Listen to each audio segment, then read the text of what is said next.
नहमदुहु व नुसल्ली अला रसूलिहिल करीम अम्मा बाद फ़ाऊज़ु बिल्लाहि मिनश्शैतानिर रजीम बिस्मिल्लाहिर रहमानिर रहीम रब्बि इश्रह ली सदरी व यस्सिर ली अमरी वहलुल उक़दतम मिन लिसानी यफ़क़हू क़ौली अल्लाहुम्मा अन्फ़अना बिमा अल्लमतना व अल्लिमना मा यनफ़अुना व ज़िदना इल्मा अल्लाहुम्मा सल्लि अला मुहम्मदिन व अला आलि मुहम्मदिन कमा सल्लैता अला इब्राहीम व अला आलि इब्राहीम इन्नका हमीदुम मजीद अल्लाहुम्मा बारिक अला मुहम्मदिन व अला आलि मुहम्मदिन कमा बारकता अला इब्राहीम व अला आलि इब्राहीम इन्नका हमीदुम मजीद आमीन या रब्बल आलमीन। हमने अल्हम्दुलिल्लाह ग़ज़वा फ़तह मक्का पढ़ लिया अल्हम्दुलिल्लाह, और इसको काफ़ी डिटेल में हमने देखा था। आज हम इंशाअल्लाह ताला ग़ज़वा हुनैन पढ़ेंगे। ग़ज़वा हुनैन तजल्लियात नबुव्वत में जो मेरे पास किताब है 312 नंबर पे है। ये शव्वाल 8 सन हिजरी इसमें हुआ था, यानी वही साल है जिसमें मक्का फ़तह हुआ। फ़तह मक्का 8 हिजरी में ही, आपको पता है, रमज़ान में हुआ, और ये उसके बाद ही शव्वाल में। इसकी थोड़ी सी बैकग्राउंड पहले देख लेते हैं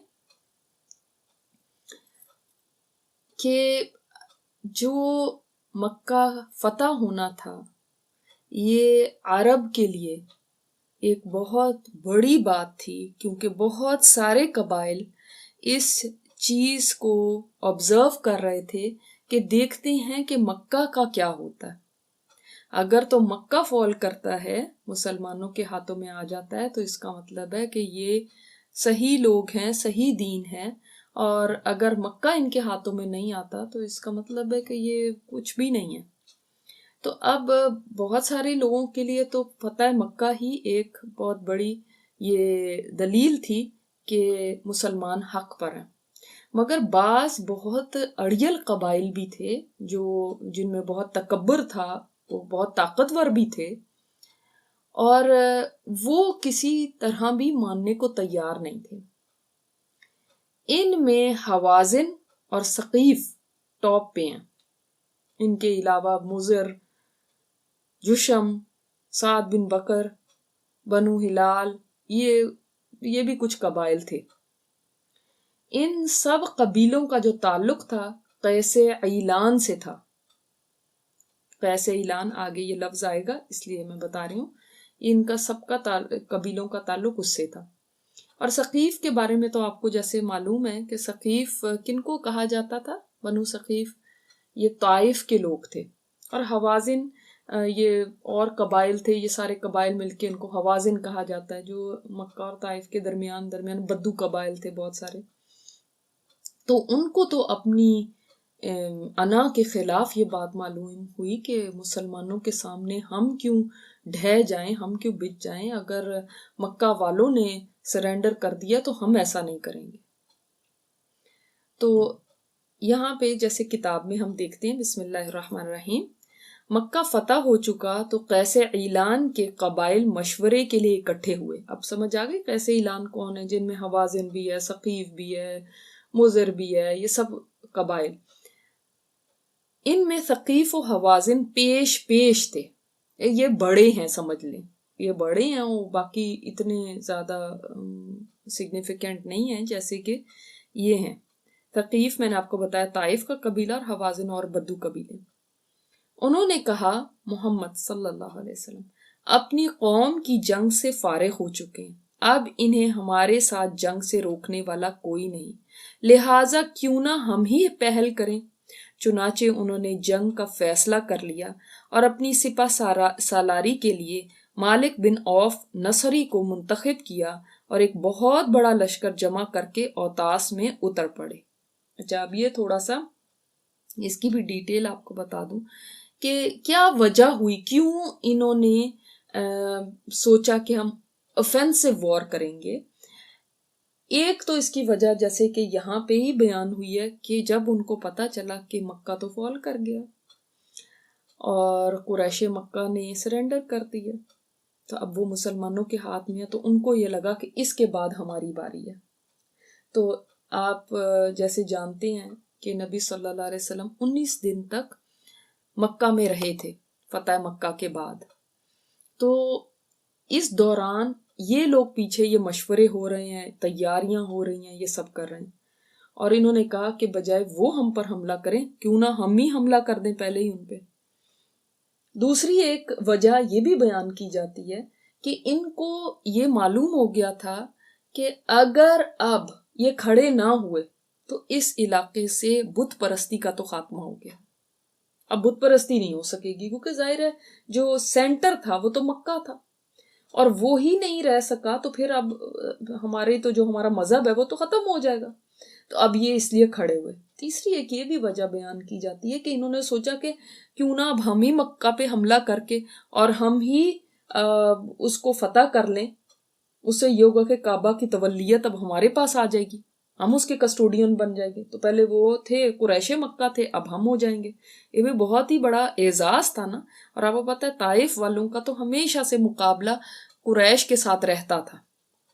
वो अपने आप को बहुत बड़ी चीज समझते थे जो ताइफ के लोग थे। और आपको याद होगा कि नबी सल्लल्लाहु अलैहि वसल्लम जब उनकी तरफ गए थे तब भी उन्होंने कैसा सलूक किया था। और मैंने आपको उस वक्त बताया था कि जैसे हिल स्टेशन आप कहते हैं, पहाड़ के ऊपर ये इलाका था और बहुत ग्रीनरी, यहाँ पे बहुत सरसब्ज और शादाब, फल वगैरह की कसरत और चश्मे, और यानी बहुत कुछ था। यानी जो कुरैश थे इनमें से कई ने वहां पे अपने घर भी बनाए हुए थे, वहां पे चले जाया करते थे, यानी इलाके लिए हुए थे। जैसे हम किसी और जगह पे अपनी जो ऐसे हिल स्टेशन होते हैं वहां पे अपने वेकेशन होम्स ले लेते हैं कुछ। तो इस तरह से ये इलाका था। तो इनका बड़ा मुकाबला रहता था कुरैश के साथ। अब कुरैश तो जो मतलब शिकस्त खा गए। अब इनको यह था कि हम क्यों ना जाके हमला करके तो हम काबा की तवल्लियत ले लें। अब नबी सल्लल्लाहु अलैहि वसल्लम को इस चीज की इत्तेला मिल गई कि इस तरह से ये लोग प्लानिंग कुछ हो रही है और कुछ लोग जमा हो रहे हैं इस तरह। तो जब आप सल्लल्लाहु अलैहि वसल्लम को पता चला तो आप सल्लल्लाहु अलैहि वसल्लम ने अबू हदरत के बेटे अब्दुल्ला बिन हदरत को ये हुक्म दिया, देकर रवाना किया कि इनकी तरफ जाओ, उनकी कौम में दाखिल हो जाओ, वो क्या कर रहे हैं सब हालात का जायजा लेकर आओ। चुनाचे हजरत अब्दुल्ला बिन अल हदरत इन लोगों में दाखिल हो गए। उनमें 1 या 2 दिन ठहरे, फिर वापस पलटे और आकर तमाम सूरत हाल से नबी सल्लल्लाहु अलैहि वसल्लम को आगाह फरमाया। और उन्होंने क्या आगाह फरमाया? उन्होंने ये बताया कि मैंने इससे बड़ा लश्कर नहीं देखा, इतना बड़ा लश्कर है जो वो जमा कर रहे हैं और उनके पास इतने हथियार हैं, इतने आदमी हैं। तो आप सल्लल्लाहु अलैहि वसल्लम ने सहाबा कराम को मशवरे के लिए तलब किया। और आपका पता है नबी सल्लल्लाहु अलैहि वसल्लम की सुन्नत रही कि आप सल्लल्लाहु अलैहि वसल्लम सहाबा कराम से मशवरा फरमाया करते थे। और वो भी हैरान रह गए कि ये क्या हो रहा है, क्योंकि अभी तो वो यहाँ की फतह मना रहे हैं और वहां पे पता चल रहा है कि एक और लश्कर तैयार हो रहा है। तो जब हजरत उमर के सामने ये बात आई तो उन्होंने फरमाया कि या रसूलल्लाह, हो सकता है कि अब्दुल्ला को गलती लगी हो, उसने ऐसे ही अपनी तरफ से एक बड़ी तादाद बना ली है। अब्दुल्ला बिन अल हदरत को बहुत गुस्सा आया इस पे। फरमाया, अगर तुम्हें लगता है कि मैं गलत हूं तो इससे पहले तो तुम्हें वो भी गलत लग रहे थे जो मुझसे बेहतर थे। कौन? यानी नबी सल्लल्लाहु अलैहि वसल्लम। तो ये एक टॉन्ट भी था उनके ऊपर कि तुम्हें तो वो भी गलत लगते थे। हज़रत उमर फरमाने लगे, या रसूलल्लाह देखिए ये क्या कह रहे हैं। तो आपने फरमाया, बेशक है उमर, तुम गुमराह ही थे और अल्लाह ने तुम्हें हिदायत दी है। तो यहाँ से पता चलता है कि सहाबा में बाज दफा बाज बातों के ऊपर इख्तलाफ हो जाया करता था, लेकिन वो इसको दिल में ऐसे नहीं रखते थे कि दूसरे के साथ दुश्मनी करें। इस्लाम के रास्ते में सब एक थे। तो अब नबी सल्लल्लाहु अलैहि वसल्लम को ये इत्तला पहुंच चुकी थी और आप सल्लल्लाहु अलैहि वसल्लम ने फिर चूंकि इतना बड़ा लश्कर एक वहां पे तैयार हो रहा है तो आप सल्लल्लाहु अलैहि वसल्लम ने मक्का वालों से मदद तलब की। अब मक्का वाले क्या तमाम के तमाम मुसलमान थे? नहीं, सब मुसलमान नहीं हुए थे, याद रखें। मुसलमान हुए भी थे कुरैश मक्का में से, लेकिन अभी उनमें वो लोग भी मौजूद थे जो कि काफिर थे। लेकिन आप सल्लल्लाहु अलैहि वसल्लम ने तमाम से ही मदद मांगी और उनके पास जो मतलब मैन पावर थी, जो अफराद लड़ने के काबिल थे, वो तकरीबन 2000 आदमी थे। तो उन्होंने भी साथ शामिल होने पे रजामंदी दी और इस तरह मुसलमान और ये जो मक्का में काफिर थे और उनके साथ और जो मुसलमान भी हुए थे, ये सब मिल मिला के तकरीबन 12,000 का लश्कर तैयार हो गया। ठीक है, अब यहाँ पे ये 12,000 हैं और उधर जो ये एक तैयार हुआ है लश्कर, ये हम बुक से देखते हैं, आप जरा देखें।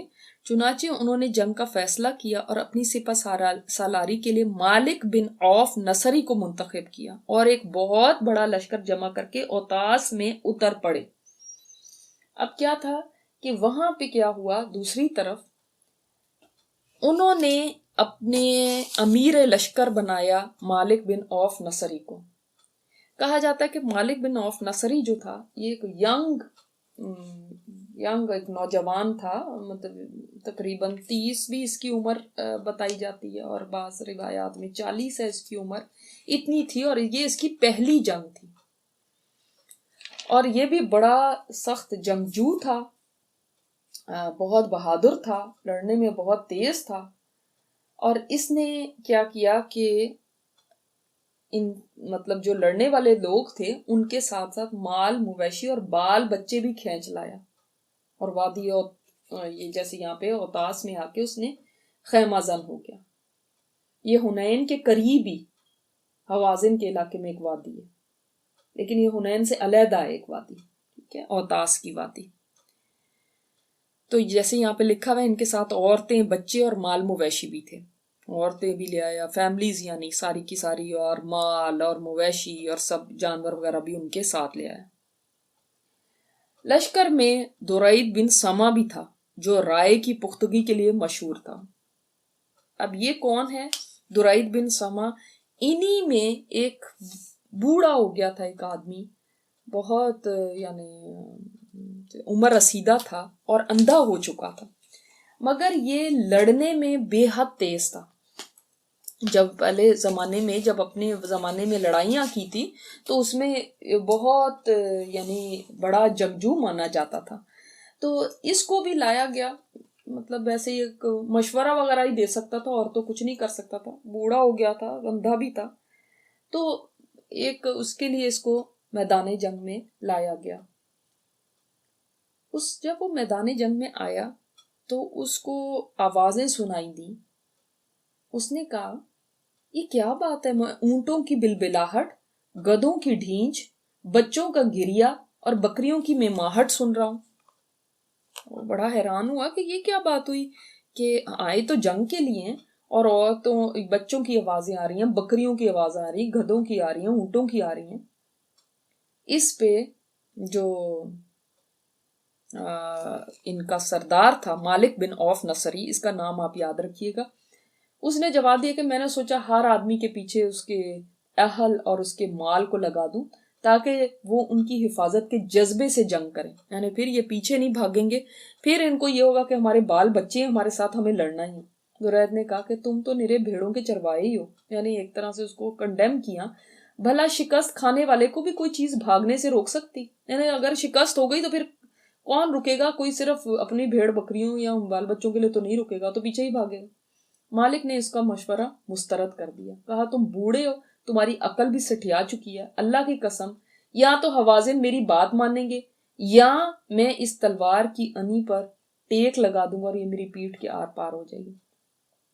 यानी उसने ब्लैकमेल किया और उसने ये कहा कि या तो अब ये है कि या तो मेरी बात मानी जाए, हवाजिन मेरी बात मान ले, और या फिर ये होगा कि मैं फिर तलवार से अपने आप को मार लूंगा, यही होगा। यानी एक तरह उसने सारे लोगों को थ्रेट कर दिया कि अब तुम लोग फैसला करो, क्योंकि लोग भी थोड़ा सा इस बात को सोच रहे थे कि वाकई इसने बात तो सही की है, दुरैद बिन समा ने बात तो सही है कि भाई तुम्हें काम आएगा तो क्या काम आएगी, तुम्हें तलवार वाले आदमी काम आएंगे, वो तुम्हारी मदद कर सकते हैं, औरतें और बच्चे कहाँ मदद कर सकते हैं, तो इसलिए तुम्हें वो तलवारों से लेस आदमी चाहिए या औरतें और बच्चे चाहिए। उसने कहा अगर तुम और कुछ नहीं कर सकते तो कम से कम ये मेरा मशवरा मानो कि इन औरतों और बच्चों को किलों में वापस भेज दो। अगर तो तुम जीत गए तो इनके पास वापस आके मजा करोगे, अगर तुम शिकस्त खा गए तो कम से कम औरतें और बच्चे तो किलों में महफूज होंगे। बात तो बिल्कुल सही थी, क्योंकि ये बड़ा दाना आदमी था, बड़ा वाइज था। जैसे बड़े बूढ़े होते हैं, बाज़ दफ़ा वो कोई बात करते हैं तो उसके अंदर विजडम होती है जो नौजवानों को समझ नहीं आती। और ये जो आदमी था मालिक, ये अब यानी एक समझ लें कि एक जोशीला खून और एक नौजवान, अब उसको वो बातें समझ नहीं आ रही जो इसको समझ आ रही, जो ये जहांदीदा आदमी कह रहा है। फिर उसने पूछा भी कि क्या यहाँ पे फलां फलां कबाइल आए हैं, उनके नाम लिए। तो उसको बताया गया कि नहीं, जो बड़ी जंगी महारत में मशहूर थे, दानाई में मशहूर थे, उनके नाम लिए उसने। तो उसको बताया गया कि वो तो नहीं आए। तो उसने कहा, उन्होंने फिर सही फैसला किया, अगर ये वाकई एजाज का दिन होता तो वो कभी पीछे ना रहते। इसका मतलब है कि तुम भी वापस चले जाओ, मत लड़ो। लेकिन जाहिर है जो ये नौजवान उनका सरदार था, उसकी समझ में ये बात नहीं आई। वो अपनी चौधराहट उसने जताई और वो हंसने लगा और उसने मजाक उड़ाया दुरैद का और कहने लगा, तुम्हें क्या पता, तुम तो बूढ़े हो गए, सठिया गए, तुम्हारी अकल मारी गई है। और लोगों को ये कह दिया, लोगों को उसने देखा कि ये तो लोग इसकी साइड पे हो रहे हैं। उसने कहा, अगर तो हवाजिन ने मेरी बात मानी तो ठीक, अगर नहीं मानी मैं तलवार यहीं पे लेके अपनी पीठ के आर पार कर लूंगा। फिर उसने लात और उज्जा की कसम खाई, क्योंकि ये लोग जो ताइफ वाले थे ना, इनकी जो देवी थी उसका नाम लात था। उसने उसकी कसम खाई, उज्जा की भी पूजा करते थे। कहा, हम मुसलमानों से इतनी शदीद लड़ाई लड़ेंगे कि अरब में इसकी कोई मिसाल नहीं मिलती, यानी इतनी बड़ी हम लड़ाई लड़ेंगे। तो इससे पता चलता है कि इनका क्या वो था। और आप ये देखें कि जो हवाजिन कबीला था ना, जो इनके साथ था, वो इसकी सबसे बड़ी शाख ही सकीफ थी, जिसके लोग ये ताइफ वाले थे और थे। तो हवाजिन की जो बाकी शाखें थी वो भी यमन तक फैली हुई थी और ये इस्माईल अलैहिस्सलाम की औलाद में से ही है। अब पता है ताइफ मक्का से तकरीबन 67 माइल्स पे है। तो ये जो हवाजिन थे ये गोरिल्ला वॉरफेयर में माहिर थे, यानी उनको वो वाली जंगें नहीं इतनी करनी आती थी जैसे कि एक ट्रेडिशनल जंग होती है कि आमने सामने फौजें आए, बड़ी मुबारजत हो, फिर उसके बाद जंग शुरू हो। नहीं, वो जो छुप के लड़ने वाले, इस तरह से करने वाले, ऐसे टैक्टिक्स उनको आते थे। और जो सकीफ थे ना, ये तीर अंदाजी में माहिर थे, ये भी बात जहन में रखिएगा। और इधर से ये जहन में रखिएगा कि मुसलमानों की तरफ से अब कौन लोग आ रहे हैं। वो लोग तो हैं ही जो मदीना से मक्का की तरफ आए थे मक्का को फतह करने के लिए। 10,000 का वो लश्कर तो है ही, मगर 2,000 वो लोग भी हैं जो अभी या तो नए नए मुसलमान हुए और उनकी अभी कोई तरबियत नहीं हुई भी। ये जहन में रखिएगा, अभी तरबियत आप सल्लल्लाहु अलैहि वसल्लम के पास वो रहे नहीं है इस तरह से कि उनकी एक दीनी तरबियत हो। नंबर 2 ये कि वो लोग अभी यानी उस तरह से दीन के अंदर यानी वाकफियत नहीं रखते जैसे कि जो मुसलमान पहले से हो चुके हैं, जो इस्लाम में पहले से दाखिल हैं, उनको जैसे दीनी बातों का पता है, वो उनको नहीं पता। और इनके अंदर फिर वो काफिर भी हैं जिनका कुछ भी, वो तो वैसे ही साथ लग गए ना कि चलो हमें भी माले गनीमत मिल जाएगा, कुछ हम भी पालेंगे। और आपको पता है वो वाकया मैं आपको पहले बता चुकी हूँ कि आप सल्लल्लाहु अलैहि वसल्लम ने सफ़वान बिन उमैया से भी हथियार मांगे थे कि आप सल्लल्लाहु अलैहि वसल्लम ने उससे कहा था कि तुम मुझे कुछ असलहा दे दो, असलहे की भी बहुत ज़रूरत थी। तो वो उसके पास बहुत माल था, उमैया बिन खल्फ ने बहुत माल छोड़ा हुआ था।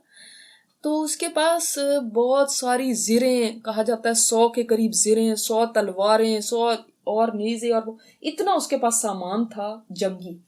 तो उसने आगे से नबी सल्लल्लाहु अलैहि वसल्लम से कहा कि आप मेरे असलहे पर ज़बरदस्ती कब्जा करना चाहते हैं या आरियतन लेना चाहते हैं, यानी गासिब होना चाहते हैं आप, आपका ये हुक्म है कि नहीं मुझे दो, या फिर आप बोरो करना चाहते हैं। अब हालांकि नबी सल्लल्लाहु अलैहि वसल्लम सोचे हेड ऑफ द स्टेट है, गवर्नमेंट है, आप सल्लल्लाहु अलैहि वसल्लम चाहें तो ज़बरदस्ती से ले लें कि तुम कौन होते कहने वाले, हुक्मरान है आप सल्लल्लाहु अलैहि वसल्लम। लेकिन नबी सल्लल्लाहु अलैहि वसल्लम की आजी देखें, और ये आप सल्लल्लाहु अलैहि वसल्लम की मोहब्बत और आपका किस तरह लोगों के साथ डीलिंग होती थी, बहुत बड़ी सीखने की बात है इसमें, इसलिए कि ये टर्निंग पॉइंट बनेगा सफ़वान बिन उमैया के इस्लाम लाने में।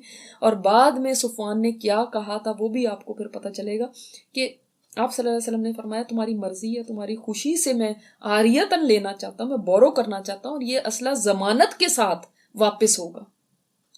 अब तुम्हारी मर्जी है दो या ना दो।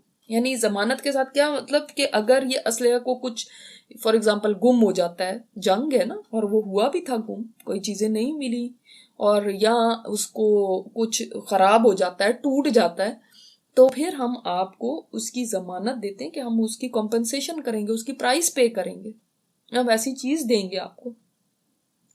इससे हमें ये बात बहुत अच्छी तरह पता चलती है कि अगर आप किसी से कोई चीज बोरो कर रहे हैं, मिसाल के तौर पे आपने कोई बर्तन लिया या आपने किसी से कोई गाड़ी बोरो की, अब खुदा ना खास्ता आपसे वो कहीं लग गई या वो बर्तन टूट गया या कुछ है, तो अब आप जिम्मेदार हैं उसके। आप ये नहीं कहेंगे नहीं जी अब आपकी गाड़ी थी हम क्या करें, हो गया ऐसे नुकसान हो गया तो आप क्या कर सकते हैं, अब आप ही इसको भरें। नहीं, जिसने बोरो की है उसकी जिम्मेदारी होती है कि वो अगर खुदा ना खास्ता उस चीज को कोई नुकसान पहुंच जाए तो वो उस नुकसान को पे करे। तो सफ़वान ने फिर असलहा मुसलमानों के हवाले कर दिया था और फिर वो जंग में भी शामिल हुआ था। क्या? अच्छा, अब यहाँ पे देखते हैं बुक में, लश्कर में दुरईद बिन समा भी था जो राय की पुख्तगी के लिए मशहूर था, यानी उसकी राय बहुत मानी जाती थी क्योंकि जाहिर है वो एजेड आदमी था। उसने बच्चों और जानवरों की आवाज सुनी तो मालिक से इसकी वजह दरियाफ्त की। ये जो मैंने आपके सामने बात रखी है, उसने कहा मैंने सोचा कि हर आदमी के पीछे उसके अहल और माल को लगा दूं ताकि वो उनकी हिफाजत के जज्बे के साथ जंग करें। दुरैद ने कहा वल्लाही भेड़िए के चरवाहे हो, यानी एक तरह से उसको बुरा भला कहा, भला शिकस्त खाने वाले को भी कोई चीज रोक सकती है। देखो अगर जंग में तुम गालिब रहे तो भी कारआमद तुम महज आदमी ही अपनी तलवार और नेजे के साथ होगा, और अगर शिकस्त खाद गए तो तुम्हें अपने अहल और माल के सिलसिले में रुसवा होना पड़ेगा। यानी ये अगर तुम गालिब आ गए तो भी तुम्हारे काम कौन आ रहा है, वो मर्द जिसके पास तलवार और नेजा है, बच्चे और औरतें तो नहीं काम आएंगे, वो थोड़ी लड़ेंगे। और अगर शिकस्त खा गए तो तुम्हें अपने अहल और माल के सिलसिले में रुसवा होना पड़ेगा, नहीं ये उनके कब्जे में चले जाएंगे। फिर दुरैद ने मशवरा दिया कि इन्हें इनके इलाके में वापस भेज दो, लेकिन मालिक ने उसकी राय कबूल ना की। बाल बच्चों और इन मवेशियों को वादी औतास में जमा किया और खुद फौजियों को लेकर वादी हुनैन में मुंतकिल हो गया। मैंने आपको बताया ना कि करीब करीब है ये वादियां। अब ये भी नहीं चाहता था कि मैं इसकी कोई बात मान लूं तो फिर ये हो कि हाँ जी इसकी बात मानी गई, ये बड़ा हो गया फिर मैं तो छोटा हो गया।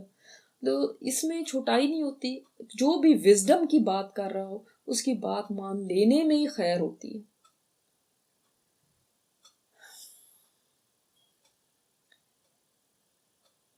वादी हुनैन में मुंतकिल हो गया, जो वादी औतास के बाजू में है, और वहां के फौजियों को कमीनगाहों में छुपा दिया।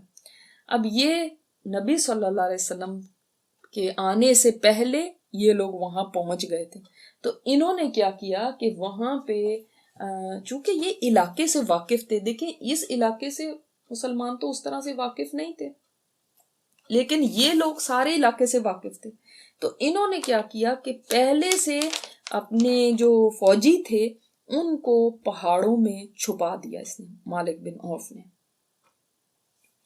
और पहाड़ों के अंदर घाटियां भी थी, ऊंचाइयां नीचाइयां, दर्रे थे, छुपने की जगह थी, घाटियां थी, गुजरगाहें थी, गार थे, उनके अंदर जगह जगह जगह जगह पे इसने छुपा दिया। अब आप थोड़ा सा ना जहन में ये भी लेकर आए कि ये कैसी जगह होगी। अब एक वादी है, वादी को जहन में लेकर आए। वादी कौन होती? वैली। वैली के इर्द गिर्द पहाड़ होते हैं। अब पहाड़ों में जो पहाड़ों सिलसिले से वाकिफ होगा उसको पता होगा कि छुपने की जगह कहाँ पे है, कहाँ पे है दर्रे, कहाँ पे घाटियां हैं, कहाँ पे गार हैं। वो उनसे उस जगह के जो जायरा ट्रेन है जब उससे वाकिफ है तो वो वहां पे बेहतर तौर पे लड़ सकता है, वो वहां पे अपने लोगों को छुपा सकता है। अब उसने तीर अंदाजों को वहां पे छुपा दिया। ठीक है, ये बात ज़हन में रखिए कि किस तरह उसने की अपनी प्लानिंग। अब आप सल्लल्लाहु अलैहि वसल्लम को दुश्मन की रवानगी का इल्म हो गया और नबी सल्लल्लाहु अलैहि वसल्लम भी यहाँ से 12,000 का लश्कर लेके चले और उनका दुश्मन का जो लश्कर था वो 20,000 का था। 20,000 वो थे, सारे मिल मिला के 20,000 बन गए थे। और आप सल्लल्लाहु अलैहि वसल्लम को ये बात पहुंची कि दुश्मन जो है उसने अपने औरतें, बच्चे और इन सब को जमा कर लिया।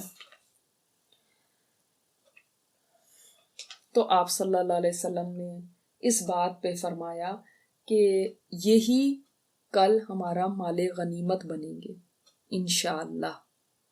तो आप सल्लल्लाहु अलैहि वसल्लम ने इसका ये जवाब दिया, ये हमारे लिए माले गनीमत बनेंगे, यानी ये हमारे हिस्से में आएंगे। अपनी फौज का भी मोरल बुलंद किया, क्योंकि बाज लोग इस बात की वजह से घबरा गए। ओके, देखिए ना, जब पता चला कि दूसरी तरफ वाले तो अपने औरतें, बच्चे, मवेशी सब लेकर आ गए, तो इसका मतलब है उन्होंने अपनी कश्तियां जला दी, अब उन्होंने वापस नहीं जाना, अब वो रहने के लिए आए हैं, यानी वो अब फतह करने के लिए आए हैं। और ये बात भी आप सल्लल्लाहु अलैहि वसल्लम को एक घुड़सवार ने आके बताई, एक जासूस ने आके बताई कि इस तरह मैंने देखा है वहाँ पे, अल्लाह के रसूल, मैं वहाँ पे गया और मैंने वहाँ फलां पहाड़ से होकर मैं वापस आ रहा हूँ और मैंने देखा कि हवाज़िन के लोगों में वो अपनी औरतों और माल अम्वाल के साथ वहाँ खैमा जन हो गए और हुनैन में वो जमा हो गए। तो ये सुन के आप सल्लल्लाहु अलैहि वसल्लम घबराए नहीं, आप सल्लल्लाहु अलैहि वसल्लम मुस्कुराए, फरमाया इंशाअल्लाह ये सारा कल मुसलमानों के लिए माले गनीमत बनेगा। ये आप सल्लल्लाहु अलैहि वसल्लम ने फरमाया था। अच्छा, अब पढ़ते हैं बुक से। इधर रसूलुल्लाह सल्लल्लाहु अलैहि वसल्लम को उनके इज्तिमा का इल्म हुआ तो आप मक्का से हफ्ता 6 शव्वाल को रवाना हुए। आप देख लें कि किस तरह से ये बनता है कि कब मक्का फतह हुआ। उसके बाद 19 दिन आप सल्लल्लाहु अलैहि वसल्लम, तकरीबन 17 रमज़ान कहा जाता है, और उसके बाद आप सल्लल्लाहु अलैहि वसल्लम 6 शव्वाल को रवाना हुए। आप सल्लल्लाहु अलैहि वसल्लम के साथ 12,000 का लश्कर था। इस मौके पर आपने सफ़वान बिन उमैया से 100 ज़िरें साजो सामान समेत उधार ली। समझ आई? ये जो मैंने आपको बात पहले बता दी है। और मक्का का इंतज़ाम अताब बिन उसैद को सौंपा। अताब बिन उसैद कौन है? ये आपको बता दूं कि ये मक्का से ही ताल्लुक़ रखते हैं, एक सहाबी रसूल हैं और ये बहुत यंग थे। इनकी एज बताई जाती है बाज़ रिवायात में कि 20 साल थी सिर्फ अताब बिन उसैद। और आप सल्लल्लाहु अलैहि वसल्लम इनके हाथ में मक्का की गवर्नरी या अमीर बना के यहाँ पे इनको छोड़ा आप सल्लल्लाहु अलैहि वसल्लम ने। तो इससे आपको पता चला कि नबी सल्लल्लाहु अलैहि वसल्लम ने कैसे यूथ से काम लिया, नौजवानों से काम लिया, उनको कैसे आप सल्लल्लाहु अलैहि वसल्लम ट्रेन किया करते थे। जब आप उनके जिम्मे कोई काम छोड़ेंगे तो तभी उनकी ट्रेनिंग होगी ना, तभी आप जब उनके ऊपर भरोसा करेंगे, उनको एनकरेज करेंगे, तभी वो कुछ करने के काबिल होंगे। तो आप सल्लल्लाहु अलैहि वसल्लम ने उनके अंदर जाहिर है कोई खूबी देखी होगी, पोटेंशियल देखा होगा, तो उनके जिम्मे ये इंतजाम दिया और आप सल्लल्लाहु अलैहि वसल्लम चल पड़े। रास्ते में लोगों ने बेर का एक बड़ा सा दरख्त देखा जिस पर अरब अपने हथियार लटकाते थे। वहां जानवर ज़िबा करते थे और दरगाह लगाते थे। इसे ज़ाते अनवात कहते हैं। ये एक हदीस अबू वाक़िद लैसी जो हैं वो ये हदीस बयान फरमाते हैं और मैं वही हदीस आपके सामने रख देती हूँ, उससे आपको बात समझ आएगी, फिर मैं इंशाल्लाह ये पढ़ दूंगी आपके सामने। अबू वाक़िद लैसी से मरवी है कि वो अल्लाह के रसूल सल्लल्लाहु अलैहि वसल्लम के हमरा मक्का से हुनैन की तरफ निकले, यानी ये पूरा लश्कर 12,000 का ये निकला है। रास्ते में एक ऐसी जगह आई कि वहां बेरी का एक दरख्त था। ये दरख्त काफरों का एक मुतबर्रिक मकाम था, यानी बड़ा इसको वो बरकत वाला समझते थे। किस तरह से कि यानी ये जैसे हमारे यहाँ भी होता है ना कि कोई चीज़ों को बड़ी बाबरकत खुद ही बना लिया हुआ, कोई ऐसी बात नहीं उसके अंदर, मगर उनको खुद से एक बहुत बड़ी ऐसी अहमियत दे दी जाती है कि ये इससे गुड फॉर्चून आती है, इससे खुशबख्ती आती है, ये यानी खुशनसीबी का निशान है। जैसे बाज पत्थरों को कहा जाता है कि ये आप पत्थर पहन लें जी, खुशबख्ती है, ये दिन या ये महीना या ये जगह या ये, इस तरह से कुछ चीजों, कुछ जगहों, कुछ मतलब ऐसी कुछ धागे ऐसे बांध लिए जाते हैं कि उनको समझा जाता है कि ये, या कुछ तावीज ऐसे जिन पे लाइनें लगा के और हिंद से लिख के और इस तरह से करके गले में डाल लिया जाता है कि इससे खुश नसीबी आएगी। और बहुत सारे आपने इस तरह के देखे भी होंगे, वो कहते हैं फलां पत्थर फलां दिन में ईशा के बाद मगरिब के बाद इस वक्त आपने इस उंगली में पहन लेना है और फिर आपको ये एक मतलब खुश नसीबी होगी, आपके काम अच्छे हो जाएंगे और ऐसे हो जाएगा। यहाँ पे भी आप देखें गुड लक चार्म्स पहनते हैं। तो इसी तरह मुशरिकीन जो थे वो भी, ये एक दरख्त था, यहाँ पे अपना असलहा लटकाया करते थे। इसको वो समझते थे कि ये खुश नसीबी है। यहाँ पे बाज जगह पे आता है कि धागे भी अपने लटकाते थे और ऐसी और चीजें यहाँ पे किया करते थे, जिससे वो समझते थे कि इससे हमें खुश नसीबी हासिल होगी। यहाँ पे उनका मेला लगता था, यहाँ पे वो बाकायदा यानी झंडियां लगाते थे, इस तरह की चीजें करते थे। तो यहाँ से जब नबी सल्लल्लाहु अलैहि वसल्लम सहाबा कराम को लेकर गुजरे और वो देख रहे थे, उनको तो पता था कि यहाँ पे वो लोग अपनी मुरादें पूरी करने के लिए आया करते थे। आप देखें हमारे यहाँ कई निज़ार भी ऐसे हैं, वहां पे भी जाके लोग धागे लगाते हैं और झंडियां लगी हुई और ऐसे यहाँ पे मुरादें लेने के लिए अपने आते हैं। तो उनके लिए वो दरख्त था। इस मकाम को ज़ातुल अनवात कहा जाता था, यानी जैसे अनवात मतलब जिसे चीजें लटकाई जाए, ठीक है। तो वो अपने चूंकि हथियार लटकाते थे ना वहां पे, तो इसलिए। तो फरमाते हैं अबू वाक़िद लैसी कि जब हम बेरी के इस बहुत बड़े सब्ज दरख्त के पास से गुजरे, अब आप देखें डेजर्ट के अंदर एक सब्ज ग्रीन, बिल्कुल लश ग्रीन दरख्त खड़ा हुआ है, वो शायद इसीलिए उन्होंने उसको ही बना लिया होगा। तो हम में से बाज लोग कहने लगे, अब ये जहन में रखिएगा कि आप सल्लल्लाहु अलैहि वसल्लम के साथ कौन से लोग भी हैं जो नए नए अभी मुसलमान हुए हैं, ठीक है। बाज लोग कहने लगे, ए अल्लाह के रसूल, हमारे लिए भी ऐसा कोई ज़ाते अनवात बना देना, हमारे लिए भी कोई ऐसा मुकर्रर कर दे ज़ातुल अनवात, यानी जैसे ये काफरों का था तो हमारे लिए भी कुछ ऐसा कर लें कि जिससे हमें भी खुश नसीबी मिले, हम वहां पे जाके अपनी हाजतों के लिए जाया करें। अल्लाह के रसूल सल्लल्लाहु अलैहि वसल्लम ने ये सुना तो फरमाया, उस अल्लाह की कसम जिसके हाथ में मेरी जान है, तुम लोगों ने भी वही बात कह डाली जो मूसा अलैहिस्सलाम के लोगों ने कही थी कि मूसा हमारे लिए भी कोई मुश्किल कुशा बना दो, हमारे लिए भी कोई ऐसा इलाह बना दो। तो जैसा कि उन लोगों को मुशरिकों के वो चीजें जो थी वो उनको मुश्किल कुशा लग रही थी और उन्होंने कहा था जैसे इनका इलाह है इस तरह हमारे लिए इलाह बना दो, तुमने भी वैसी बात की। आपको याद है बनी इसराइल जब समुंदर पार करके दूसरी तरफ गए थे तो उन्होंने देखा था कि एक जगह पे लोग पूजा कर रहे हैं बुद्ध की, तो उन्होंने कहा था हमारे लिए भी ऐसा एक इलाह बना दें जैसे इनके पास इलाह है। उनको बड़ा वो यानी अट्रैक्टिव लगा। अब इन्होंने तो नहीं ये कहा कि हमें बुत बना के दे दे, वो तो उनको पता है कि आप सल्लल्लाहु अलैहि वसल्लम बुत परस्ती खत्म करने के लिए, उन्होंने तो कहा हमारे लिए ज़ातो अनवात बना दें कैसा। इससे क्या पता चला कि आप सल्लल्लाहु अलैहि वसल्लम ने उनको फरमाया कि तुमने वैसी बात कही है जैसे मूसा अलैहि सलाम के लोगों ने उनसे कही थी, उन्होंने तो बुत बनाने की कही थी। इसका मतलब है ये भी इलाह बनाना ही है कि अगर किसी को आप ऐसा समझे कि यहां से खुशबख्ती मिलती है, यहां से मुझे खुश नसीबी मिलेगी, यहां से मुझे नफा मिलेगा, तो वो भी ऐसे ही है जैसे उसको इलाह बना लिया, इसलिए कि हमारा ईमान है कि नफा और नुकसान अल्लाह के हाथ में, ला हौला वला कुव्वता इल्ला बिल्लाह, कोई ताकत और कुव्वत किसी में नहीं है मगर सिर्फ अल्लाह में। तो किसी और में ये ताकत समझना कि ये भी मुझे नफा दे सकता है, ये ऐसे ही है जैसे अल्लाह के साथ किसी और को खुदा बना लेना। एक मेरा खुदा अल्लाह तो है ही जो नफा देता है, एक ये भी खुदा है मेरा जो ये भी मुझे नफा दे देगा। इन्नकुम कौमुन तजहलून, ये आप सल्लल्लाहु अलैहि वसल्लम ने फिर उसी आयत को तिलावत फरमाया कि जो मूसा अलैहि सलाम ने अपनी कौम को फरमाया था कि हकीकत यह है कि तुम तो नादान लोग हो। और फिर आप सल्लल्लाहु अलैहि वसल्लम ने एक बात फरमाई थी कि ये वही तरीका है, ये ऐसे तरीके हैं जो तुमसे पहले लोगों ने भी इख्तियार किए थे, तुम भी एक एक करके इन्हीं को इख्तियार करते चले जाओगे। ये उनके तरीके थे, उन्होंने भी इसी तरह कहा था, तुम भी इसी तरह। उन्हीं के तरीकों पर चले गए जो तुमसे पहले गुजर गए। और वाकई वो फिर हदीस आती है ना कि वो गो के बिल में भी घुसेंगे तो तुम उसमें भी उनके पीछे चले जाओगे। इससे मतलब ये नहीं है कि आप साइंस में या टेक्नोलॉजी में या इल्म जो दुनिया के हैं उनके अंदर नहीं किसी को फॉलो कर सकते या उनको देख सकते या उनको उनकी चीज़ों को उनकी रिसर्चेस से फ़ायदा उठा सकते, बल्कि इसमें दीनी मामलात हैं।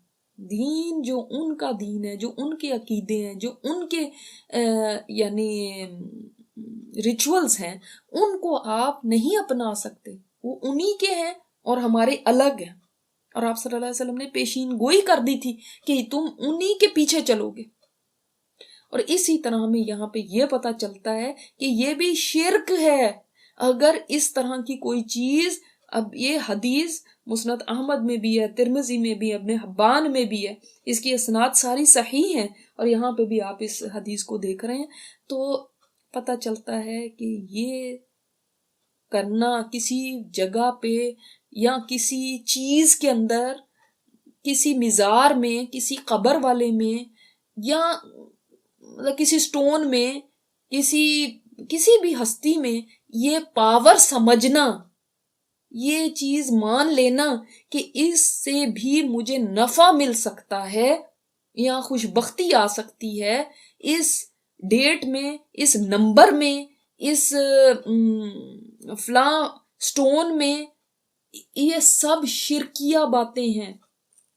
किसी चीज को भी ऐसी, इसीलिए तावीज लटकाना हमारे यहाँ इसको शिर्क कहा गया। अनलेस के वो कोई तावीज ऐसा हो जिसमें कुरान लिखा हो, आयतल कुर्सी लिखी है या और कोई कुरानी आयत लिखी हुई है, तो वो बच्चे के गले के अंदर लटका दिया है।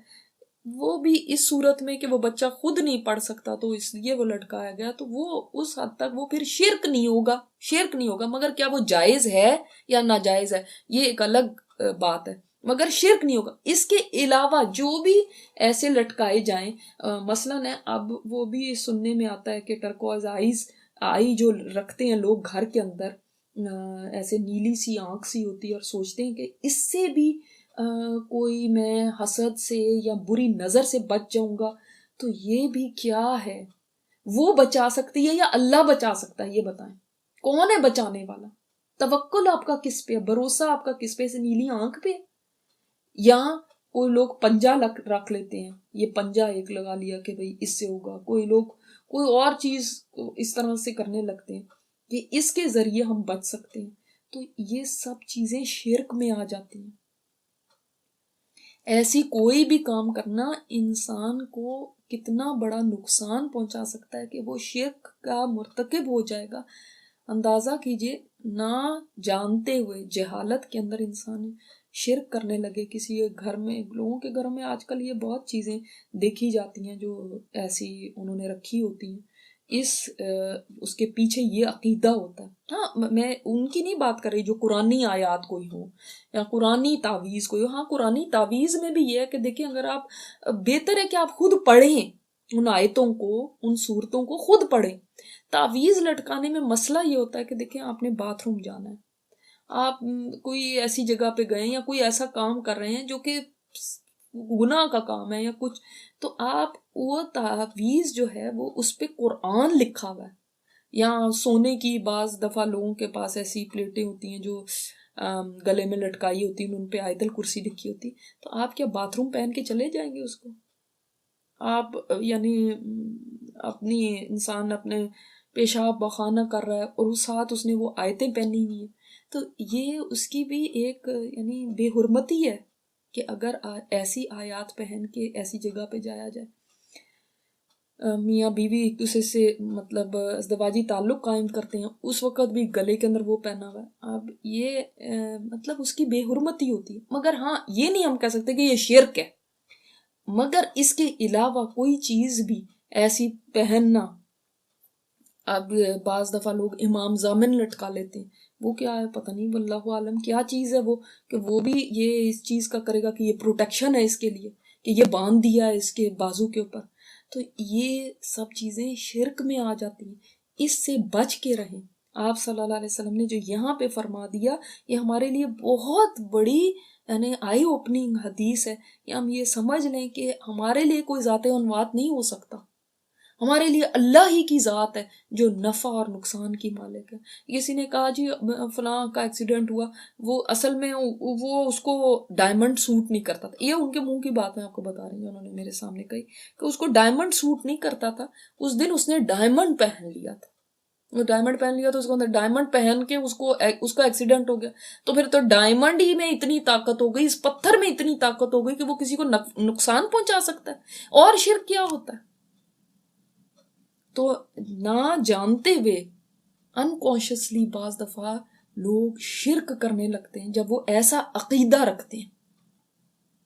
तो जब हम कहते हैं ला हौला वला कुव्वता इल्ला बिल्लाह, तो ये क्या चीज़ है? इसीलिए तो ये खजानों में से खजाना है कि यानी ये बहुत बड़ी बात है जो हम मुंह से अदा करते हैं जब हम कहते हैं कोई ताकत कोई कुव्वत नहीं है सिवाय अल्लाह के।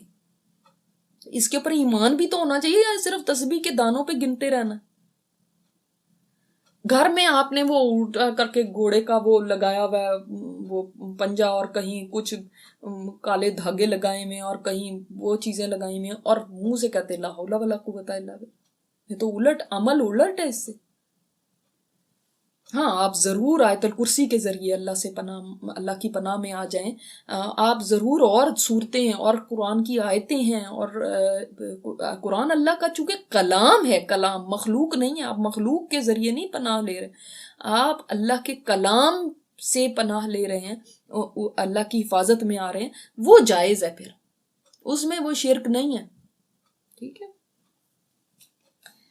अब हम देखते हैं यहाँ से, इसको पढ़ते हैं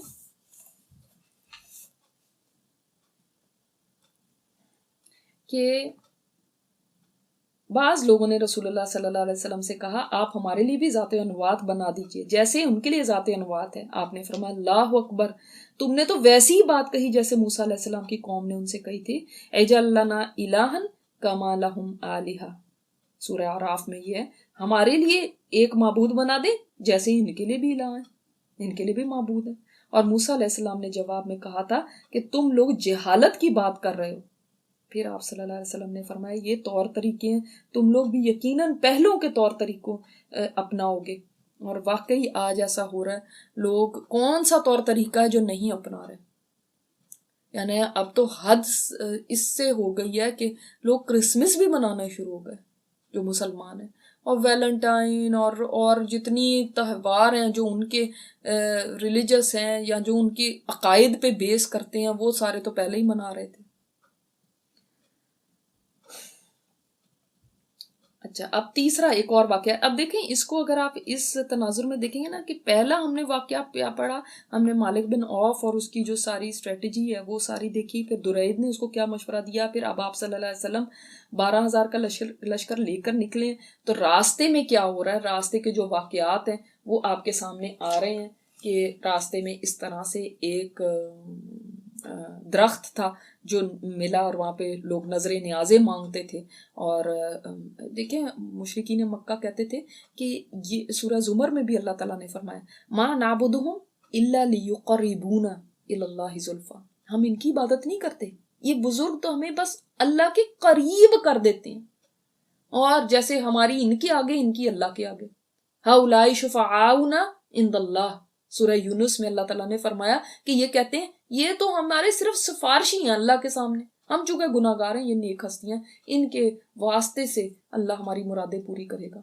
तो इसलिए हम इनके आस्थाने बनाते हैं, हम धागे बांधते हैं, हम ताले लगाते हैं, हम असलहा इस पे लटकाते हैं, हम परांदे और रंग बिरंगे कपड़ों की टाकियां लगाते हैं, फिर हम झंडे लहराते हैं। ये इन्हें इन्हें ज़ाते अनुवात कहा जाता है। तो आप सल्लल्लाहु अलैहि वसल्लम को पता था कि ये अकीदा पहले जाहिलियत में था, ये ना हो कि इनके अंदर भी आ जाए। अब उनको तो नहीं, उन्होंने तो उस तरह से कुरान नहीं पढ़ा हुआ था, कि ये तो आयात कुरान में आ चुकी थी कि ऐसे मूसा अलैहिस्सलाम को भी कहा था बनी इसराइल में। तो इससे पता चलता है कि उनको वाकफियत नहीं थी, लेकिन आप सल्लल्लाहु अलैहि वसल्लम ने फौरन नहीं फरमा दिया कि तुम मुर्तद हो गए, तुम मुशरिक हो गए, तुमने ऐसी बात कह दी, अब बस तुम दीन से खारिज हो गए। नहीं, आप सल्लल्लाहु अलैहि वसल्लम को मालूम था कि ये लोग अभी नए नए मुसलमान हुए, इसलिए आपने उनकी रायत फरमाई। अच्छा, फिर एक और वाक्य बड़ा अहम हुआ। बाज लोगों ने लश्कर की कसरत के पेश नजर कहा, अब आप इसको तीसरा वाक्य समझ लें, या चौथा कह लें, आज हम मगलूब ना होंगे। अब कितना लश्कर था? 12,000 का लश्कर था। तो बाज लोगों के दिल में क्या ख्याल आ गया उस वक्त कि ये तो हम इतनी बड़ी तादाद में आज, कि इससे पहले इतनी बड़ी तादाद में हम कभी हुए ही नहीं थे, तो ये तो हम आज शिकस्त खा ही नहीं सकते, ऐसा कभी हो ही नहीं सकता कि हम आज शिकस्त खा लें। ये बात जब आप सल्लल्लाहु अलैहि वसल्लम को मालूम हुई तो आप सल्लल्लाहु अलैहि वसल्लम ने इस चीज को बहुत बुरा माना। और यहाँ पे आता है बात, आगे देखिए, ये बात रसूलुल्लाह सल्लल्लाहु अलैहि वसल्लम पर गरां गुजरी। आप सल्लल्लाहु अलैहि वसल्लम को ये बात अच्छी नहीं लगी, क्योंकि देखें, मुसलमान याद रखें कभी भी कसरत तादाद की वजह से नहीं फतह पाता। मुसलमान अल्लाह की जो मदद होती है उससे फतह पाता है। और इसी वजह से आप सल्लल्लाहु अलैहि वसल्लम ने इस बात को नापसंद फरमाया, क्योंकि जब कोई मुसलमान अपनी तादाद पे फख्र करने लगेगा तो समझ लें कि अब शिकस्त आई तो सो आई, अब अल्लाह की मदद नहीं पहुंचेगी। तो आप सल्लल्लाहु अलैहि वसल्लम ने इस पे फरमाया था कि ऐसा मत कहो, बेशक एक पैगंबर थे पैगंबरों में से जिन्होंने अपने लश्कर की तरफ देखा। ये कौन से पैगंबर थे, इनका नाम नहीं आप सल्लल्लाहु अलैहि वसल्लम ने बताया, लेकिन ये बस फरमाया कि एक पैगंबर थे जिन्होंने अपने लश्कर की तरफ देखा, और लश्कर की तरफ देखा तो उन्होंने इस पर फख्र किया, यानी उनके दिल के अंदर एक बड़ा, वो लश्कर उनको बड़ा यानी एक अच्छा लगा उसकी कसरत। तो अल्लाह ताला ने एक मुसीबत भेज दी उन पर, और उन्होंने फिर देखा तो उनका लश्कर जो था शिकस्त खा गया, जेर हो गया, लड़े बगैर ही, अभी लड़ाई शुरू भी नहीं हुई थी तो वो शिकस्त खा गया। अब अल्लाह आलम, अल्लाह ताला ने उनके ऊपर क्या एक मुसीबत भेज दी, क्या एक बला भेजी जिसकी वजह से वो शिकस्त खा गया। तो कभी अपनी तादाद पे मान ना करें कि हम तो बहुत ज्यादा हैं, अब हमें कौन शिकस्त देगा, अब कौन हमें हरा सकता है। ये देखें, बदर में मुशरिकीन मक्का ने अपनी तादाद पे गरूर किया था, अल्लाह ताला ने कैसे उनको नीचा कर दिया। आप सल्लल्लाहु अलैहि वसल्लम में तो आजी इतनी ज्यादा थी कि नबी सल्लल्लाहु अलैहि वसल्लम फतह मक्का के वक्त जब मक्का में दाखिल हुए थे तो मैंने आपको बताया था कि कैसे आप सल्लल्लाहु अलैहि वसल्लम का सर यानी ऊँटनी के कजावे से जाके लग रहा था। और अल्लाह ताला ने फरमाया सूरह तौबा में 25 और 26 आयत है, लक़द नसरकुमुल्लाहु फी मवातिन कसीरा, अल्लाह ताला ने तुम्हारी कई मौके पे मदद फरमाई, व यौम हुनैन, और हुनैन के दिन खास तौर पे, इज आजबतकुम कसरतुकुम, जब तुम्हारी कसरत तुम्हें घुमंड में मुब्तला कर रही थी। यानी तुम एक मगरूर सा इंसान हो जाता है ना कि आज तुम्हारे पास बहुत कसरत है, अब इंसान एक उसके अंदर एक वो चीज आ जाती है कि केयर फ्री, अब हमें कौन शिकस्त दे सकता है। फलम तो वनियानकुम शैआ, तो कि कोई चीज ये तुम्हारी तादाद कोई तुम्हारे काम नहीं आई। और ये हम आगे देखेंगे कि कैसे नहीं काम आई और क्या हुआ था फिर मुसलमानों के साथ। तो ये होता है, और इसको आप अपनी जिंदगी में भी फील करते होंगे कि जब आप कोई काम इस तरह से करते हैं कि मिसाल एक देती हूँ कि एक दफ़ा मैं एक जगह दर्स देने के लिए गई, तो वहाँ के जो लोग थे उन्होंने ये सोचा कि भाई अब तो बहुत लोग आएंगे, क्योंकि हम पहले भी बहुत लोग आए थे तो अब भी बहुत लोग आएंगे, हम तो इतना कुछ करें नहीं करें तो कोई भी फर्क नहीं पड़ता, बहुत लोगों ने वैसे ही आ जाना। और उनको ये चीज एक उनके जहन में बैठ गई थी कि हमारे पास तो ऑलरेडी बहुत कसरत है, हमें तो ज्यादा कुछ करने की जरूरत ही नहीं। और टर्न आउट क्या हुआ, तो जो लोग पहले आते थे वो भी नहीं आए, बहुत ही कम तादाद आई। इसी तरह पास जगह आप जाते हैं ये सोच के कि मैं तो, मेरे अंदर तो बोलने की बहुत वो है, मैं तो फलां जगह भी बोली थी तो लोग ऐसे थे, वो लोग इतने मेस्मराइज हो गए, या और अब तो मैं बोलूंगी तो पता नहीं क्या मैंने तीर मार लेना, उसी दिन आप देखेंगे कि आप डाउन हो जाएंगे। सिर्फ और सिर्फ भरोसा अल्लाह की जात पे होना चाहिए कि जितनी मर्जी आप मेहनत कर लें, जितना मर्जी आप तैयारी कर लें, उसके बाद भी ये होना चाहिए ये नहीं कि हमने बड़ी तैयारी कर ली है, अब तो हो ही नहीं सकता कि इससे कम लोग आए, इतने तो लोग आएंगे ही आएंगे। नहीं, अल्लाह तू ही है करने वाला, तू ही है करवाने वाला, तू ही है दिलों में डालने वाला। अल्लाह हमने तो अपनी तरफ से कोशिश कर ली, आगे तेरे ऊपर है। कभी अपनी कोशिश पे, अपनी तैयारी पे, अपनी काबिलियत पे मान ना करें। हमेशा भरोसा अल्लाह के ऊपर होना चाहिए, अपनी चीजों पे नहीं, अपनी तैयारियों पे नहीं। जिस तरह आप एग्जाम देते हैं, बाज दफा ऐसे एग्जाम, जी मेरा तो पहले भी मैंने तो, ये तो मेरे बाएं हाथ का खेल है, ये तो मेरे लिए कोई चीज ही नहीं है, ये तो पीस ऑफ केक है मेरे लिए, तो फलां है। उसके बाद जब आप जाते हैं, उसी मैदान में कूदते हैं, उसी इम्तिहान में बैठते हैं, तो वो रिजल्ट नहीं आता। कि अब भरोसा अपने ऊपर था। जितना इंसान आजिज हो जाए और गिर जाए अल्लाह के आगे कि अल्लाह मैं नहीं हूं कुछ, मुझे तो आता ही नहीं, अल्लाह तूने ही सब कुछ करके देना है। अपनी कोशिश करें, लेकिन इन द एंड भी कोशिश के ऊपर नहीं मान करें। कोशिश के ऊपर आपका ये नहीं होना चाहिए कि ओ मैंने इतनी कोशिश की है ना, अब तो जरूर होके ही रहेगा, कैसे नहीं होगा अब। नहीं, मैंने कितनी भी कोशिश कर ली अल्लाह, जब तक तू ना चाहे उस वक्त तक नहीं ये काम मेरा सीधा हो सकता। समझ आ गई बात? नहीं, किस तरह भरोसा भी बाज़ दफा हम कह देते हैं कि एब्स्ट्रैक्ट सा वर्ड लगता है, व्हाट इज भरोसा, क्या चीज होती है भरोसा? ये चीज कि हम अपनी पूरी तैयारी करके भी, कोशिश करके भी कभी ना ये सोचे कि मेरी तैयारी की वजह से सारा काम ठीक हो जाना है, क्योंकि मैंने तैयारी कर ली है, मैंने सब चीजें, मेरी एक एक चीज मैंने गिन ली है, एक एक चीज मैंने प्रोग्राम के मुताबिक ऐसा होगा ऐसा होगा ऐसा होगा, सब तैयार भी हैं, सब लोग भी ऐसे हैं, हम तो पहले भी ऐसा कर चुके हैं, हमारा तो पहले भी बड़ा कामयाब हुआ था, हम तो नो, हमने तैयारी की है, लेकिन अल्लाह तू है करवाने वाला। अल्लाह ताला चाहे तो एक सेकंड के अंदर क्या से क्या भी हो सकता है। सारी हमारी तैयारी धरी की धरी रह जाए, सब कुछ हो जाए, और आप देखेंगे इस हुनैन में, ये जो हुनैन की गजवा है ना, ये बहुत बड़ा लेसन है हमारे लिए, बहुत कुछ हमें सिखाता है कि कोई दिन होता है हम डाउन होते हैं और हम कहते हैं अल्लाह तूने कराना है, वो वाकई हम डाउन होते हैं, हम अपनी, हमें कुछ नहीं लग रहा होता कि हम किसी पानी में। किसी दिन हमारे पास जरा सा भी कुछ ज्यादा हो जाए ना, लोगों ने चार ने तारीफ कर दी इधर उधर, या लोगों ने बड़ा चढ़ा दिया, आप लोगों तो बड़े कामयाब, आप लोगों ने तो ऐसा, तो उसी दिन हमारा दिमाग आसमान पे चला जाता है। अब हमें लगता है कि बस हमें कोई तो परवाह ही नहीं, अब तो हमने जीतना ही जीतना है, अब तो फतह हमारी ही है, अब कौन हो सकता है जो हमें पीछे छोड़े। नहीं, ये नहीं करना। अब देखें, वाकई मुसलमान कभी भी इतनी तादाद में नहीं थे जमा हुए। देखिए कहाँ 313, कहीं 1000, कहीं इस तरह, मतलब उनकी तादाद हमेशा कितनी कम रही थी। 12,000 का लश्कर है। और अब देख लें, अब ये कुरैश मक्का भी हमारे साथ है। जो एक इंसान को हो जाता है कि लो भाई, ये तो पहले हमारे मुखालिफ थे, अब तो हमारे मुखालिफिन भी हमारे साथ चल पड़े, अब हमें किस चीज की परवाह है? अब ये क्या रह गए हैं हमारे लिए? नहीं, सारा अब तो अरब हमारे साथ हो गया, अब तो हमने मक्का भी जी फतह कर लिया, अब तो हमारे साथ इतनी फौज है, पहले हम इतने छोटी छोटी तादाद में हम फतह करते रहे हैं इलाकों को, तो ये क्या मुश्किल है हमारे लिए? ये बात का आना था कि वहीं डाउनफॉल है। याद रखें, जिस दिन इंसान के जहन में ये आ जाए ना मेरी तो तैयारी बड़ी खूब है, आज तो मैंने मैदान मार लेना है, समझ लें अब कुछ ना कुछ गलत होना ही होना है।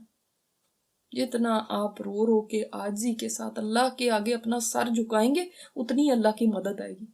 और जब आप अपनी तैयारी पे होते हैं तो ठीक है, अल्लाह भी आपको आपकी तैयारी पे ही छोड़ देता है, फिर अल्लाह की मदद नहीं आया करती। अल्लाह अकबर। और मेरा ख्याल आप सबके पास भी कोई ना कोई जरूर ऐसा वाकया होगा जिस दिन आप सोचते हैं कि ऐसा आपके साथ भी हुआ हो, यानी इसी तरह आपने कभी सोचा हो और इस तरह से आपके सामने हालात बिल्कुल ही डिफरेंट आ गए। शाम हुई तो एक सवार ने आकर खबर दी कि बनु हवाजिन औरतों, बच्चों और ऊंट बकरियों समेत निकले हैं। आप सल्लल्लाहु अलैहि वसल्लम ने तबस्सुम फरमाया, यानी आप सल्लल्लाहु अलैहि वसल्लम मुस्कुरा दिए। ये बात सुन के नबी सल्लल्लाहु अलैहि वसल्लम घबरा नहीं गए कि ओह ये क्या हो गया, वो तो सबको लेकर आ गए, अब हमारा क्या बनेगा। नहीं, साथ के कुछ लोग घबरा गए, लेकिन आप सल्लल्लाहु अलैहि वसल्लम ने क्या फरमाया, कल इंशाअल्लाह ये मुसलमानों का माले गनीमत होगा। इसको कहते हैं ऑप्टिमिस्टिक होना। नहीं, ये नहीं कि काम से पहले ही हाथ पैर फूलने लगे में आए, अब हमने नहीं जीतना, अब हमारा कुछ नहीं हो सकता, अब हमारा ऐसे हो जाएगा, अब तो कुछ सब खराब ही होगा। नहीं, और अल्लाह के साथ अच्छी उम्मीद के साथ चलें। जब भी आप किसी मार्के के लिए, यानी मार्क का मतलब ये है कि आप जिंदगी में बहुत से इम्तिहान आते हैं, बहुत से चैलेंजेस होते हैं, तो उस वक्त पहले ही हिम्मत हार के बैठ जाना, अब कुछ नहीं होना, अब मायूस हो जाना या एकदम घबरा जाना, उससे हालात सही नहीं हो जाते। उम्मीद अल्लाह से अच्छी रखनी चाहिए। 10 शव्वाल 8 हिजरी की रात रसूल अल्लाह सल्लल्लाहु अलैहि वसल्लम हुनैन पहुंचे। वादी में दाखिल होने से पहले सहर के वक्त लश्कर को मुरत्तब फरमाया। अब पहले मैं पढ़ लूं, फिर जरा आपको बताती हूँ मैं इसके पीछे भी जो बात है वो सारी हम करेंगे। मुरत्तब फरमाया, मुहाजिरीन का परचम हजरत अली बिन अबी तालिब को दिया, औस का परचम उसैद बिन हुजैर को और हजरत का परचम हब्बाब बिन मुंजर को, और कुछ दूसरे परचम दूसरे कबाइल को दिए। वो 2 जिरहें पहनी, सर और चेहरे पर खोद लगाई। इसके बाद हरावल दस्ते ने वादी में उतरना शुरू किया। अच्छा, एक बात इससे पहले की जो है एक वाकया हुआ था वो भी आपके सामने रख दूं कि जब नबी सल्लल्लाहु अलैहि वसल्लम पहुंचे हैं वहां पे मतलब वादी में, तो उस वक़्त हजरत सहल बिन हंजलिया रज़ियल्लाहु तआला अन्हु बतलाते हैं कि रात होने लगी थी। तो आप सल्लल्लाहु अलैहि वसल्लम ने पूछा, आज रात हमारा पहरा कौन देगा? हजरत अनस बिन अबू मरसद गनवी रज़ियल्लाहु तआला अन्हु बोले, ए अल्लाह के रसूल, मैं पहरा दूंगा।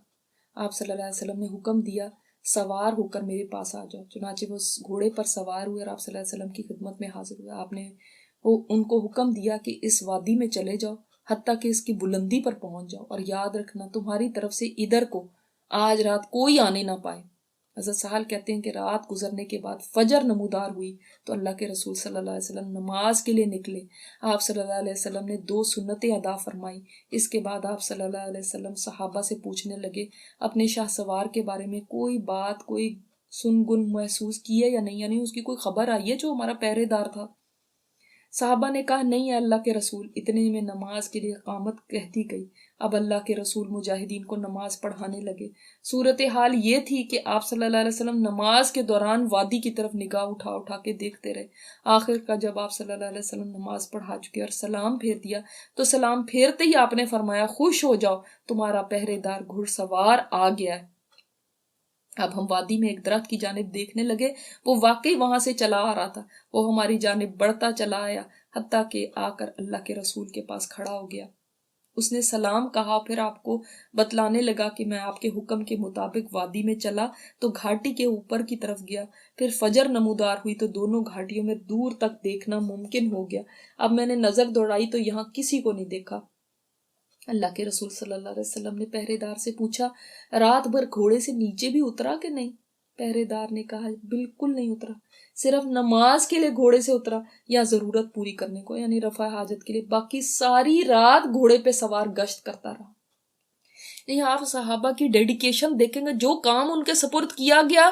फिर ये नहीं है कि अच्छा रात हो गई, आप मुझे तो नींद आ गई, मुझे तो पता ही नहीं चला। उनकी डेडिकेशन, उनकी कमिटमेंट देखें, जो काम अपने जिम्मे लेते थे उसको फिर किस खूबी से अदा करते थे। ये देखिए, ये तो वॉलंटरी वर्क है, कौन सा इसमें मुझे कोई पैसे मिलने, तो क्या हो गया अगर इसमें थोड़ी सी लग्जिश हो गई, कोई मसला हो गया, कोई खता हो गई, क्या फर्क पड़ता है? नहीं, सारी रात घोड़े पे सवार रहे। ये सुन के अल्लाह के रसूल सल्लल्लाहु अलैहि वसल्लम ने फरमाया, इसके बाद तुम कोई नेक अमल ना भी करो तो भी कोई फर्क नहीं पड़ता, तुम्हारे लिए जन्नत वाजिब कर दी गई है। सुभान अल्लाह, क्या कहने हैं इस पहरादारी के कि उनके लिए दुनिया में बशारत मिल गई कि उनके लिए जन्नत है।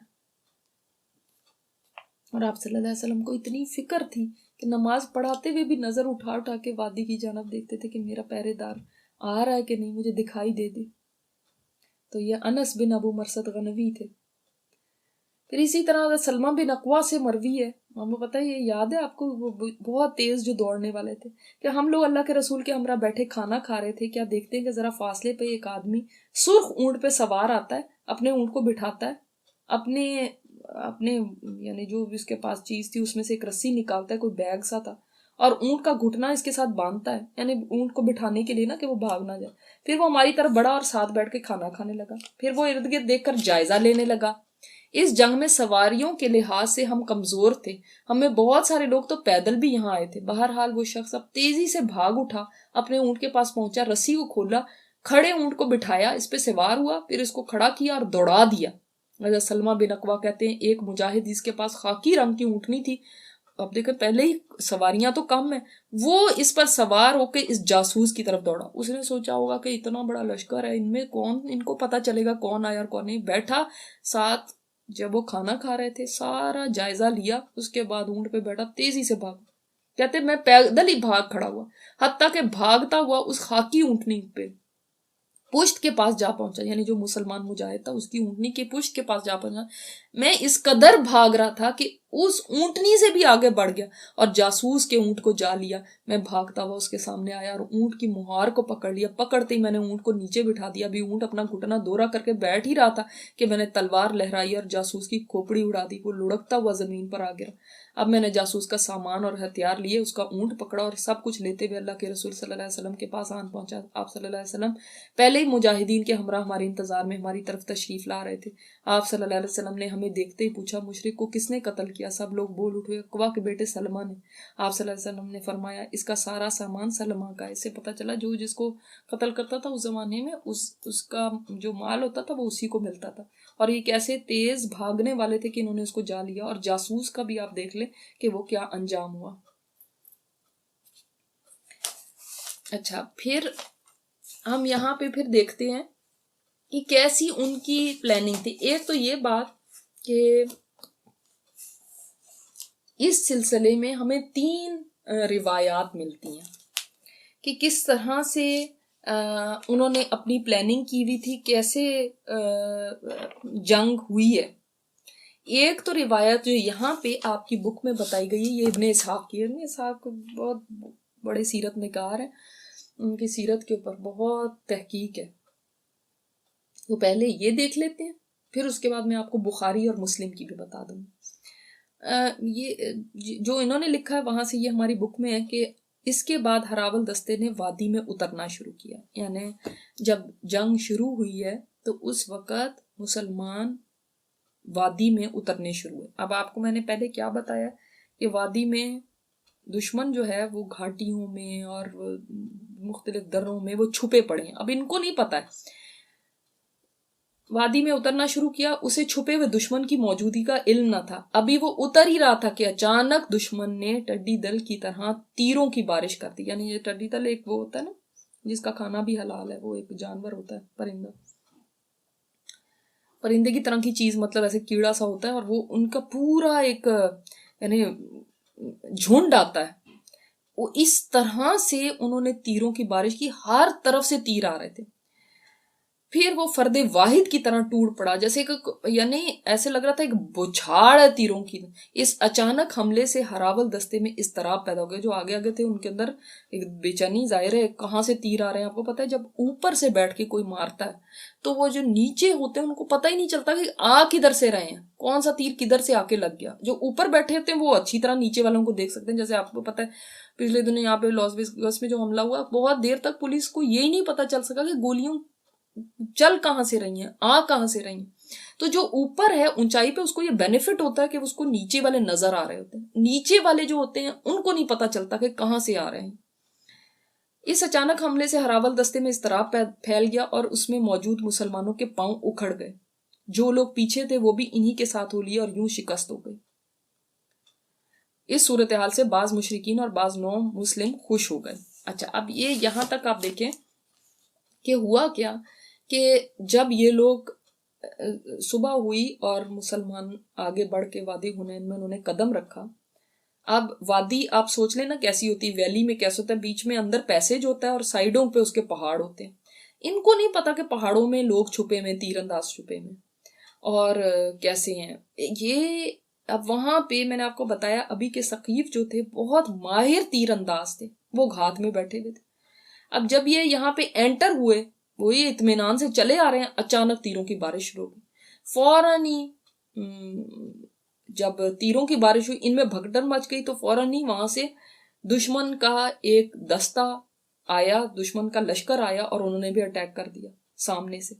इस अचानक हमले से फिर मुसलमान संभल नहीं सके, उनमें ऐसी भगदड़ मची कि किसी को किसी का होश ही न रहा, बिल्कुल यानी वाज़े एक शिकस्त थी जो हो गई। अब दूसरा ये तो इब्ने इसहाक में, दूसरा जो मैंने आपको बताया बुखारी में क्या है, बुखारी में है बर्रा बिन आजिब, जब उनसे पूछा गया कि क्या हुआ था कि आप लोग उस दिन भाग गए थे। ये बुखारी और मुस्लिम दोनों में लुलू अल मरजान में यह हदीस पढ़ चुके हैं कि उस वक्त कबीला कैस के एक आदमी ने जब हजरत बर्रा से पूछा क्या तुम लोग नबी सल्लल्लाहु अलैहि वसल्लम को ग़ज़वा हुनैन में छोड़ के भाग निकले थे। हजरत बर्रा ने फरमाया लेकिन रसूलुल्लाह सल्लल्लाहु अलैहि वसल्लम तो अपनी जगह पे रहे थे, कबीला हवाजिन के लोग तीर अंदाज थे, जब इन पर हमने हमला किया तो वो पसपा हो गए, फिर हम लोग माले गनीमत में लग गए, आखिर हमें उनके तीरों का सामना करना पड़ा। मैंने खुद देखा आप सल्लल्लाहु अलैहि वसल्लम अपने सफ़ेद खच्चर पर सवार हैं और अबू सुफियान बिन हारिस बिन अब्दुल मुत्तलिब इसकी लगाम थामे हुए।